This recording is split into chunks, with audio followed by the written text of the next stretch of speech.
పవన్ కళ్యాణ్ గారి గురించి ప్రత్యేకంగా మాట్లాడుకోవాల్సి వస్తే గెలవక ముందు చాలా మాటలు చెప్పారు. గెలిచినాక ఏరు దాటినాక తప్ప తగిలేశాడు పవన్ కళ్యాణ్ అన్నట్టుగా కూడా వైసీపీ అంటే ప్రతిపక్ష పార్టీలో ఉన్న వైసీపీ ప్రధానంగా కళ్యాణ్ గారిని టార్గెట్ చేస్తూ చేస్తున్న ఆరోపణలు ఇవన్నీ కూడా.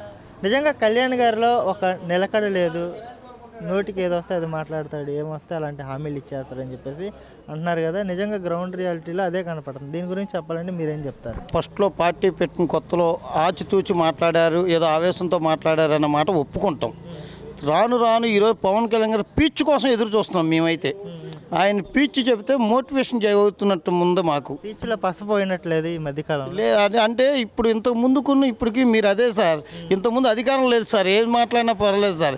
ఇప్పుడు మాకు కూడా మొన్న కూడా మాకు పిలిచి ఏం చెప్పారంటే ఎక్కడా కూడా మాట తోలొద్దు, వాళ్ళు గత పార్టీ వాళ్ళు చేసినట్టు మనం వల్గర్గా మాట్లాడొద్దు, నీట్గా మాట్లాడాలని చెప్పి మాకు ఆయన సలహాలు ఇచ్చారు. అంటే ఆయన ఇంకెంత ఉందాగా మాట్లాడుతున్నారు ఆలోచించండి. అలా ఉండపట్టే గౌరవంగా ఉంటుంది సార్. ఏదో గబుక్కున అంబటి రాంబాబు లేకపోతే ఈ జోగి రమేష్ అనేసినట్టు అనేయడం మాకు 2 నిమిషాల పని.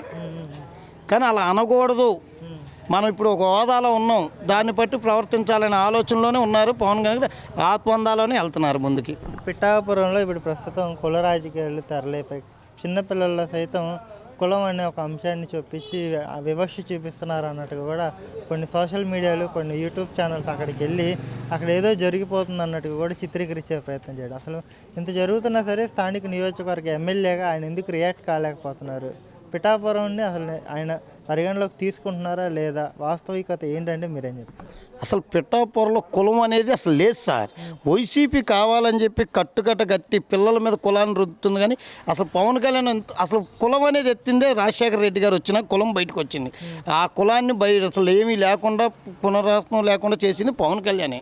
కులం అనేది లేకుండా చేశాడు. ఈరోజు పవన్ కళ్యాణ్ ఎవరైనా చేశారంటే కులం అనేది లేకుండా పవన్ కళ్యాణ్ ఒక్కడే, ఆయన వల్లే సాధ్యమైంది.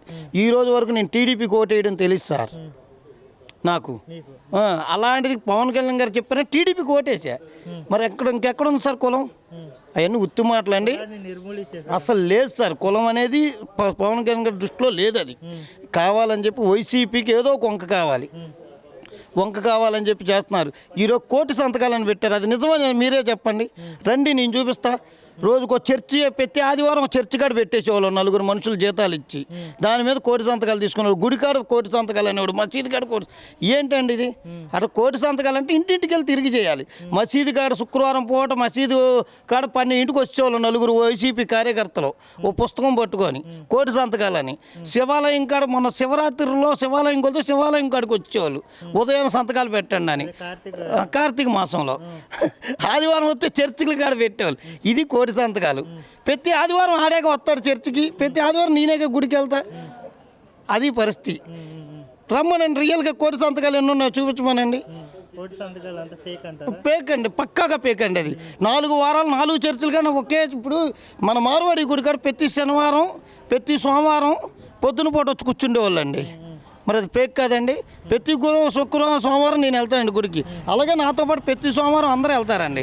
వాళ్ళందరితో ప్రతి మసీదు కాడండి, ప్రతి చర్చి కాడ. మరి కూటమి నిజంగా తప్పు చేయట్లేదు అంటారా? కూటమిలో తప్పులే జరగట్లేదు అంటారా? చిన్న పొరపాట్లు ఎవరికైనా ఉంటాయి సార్.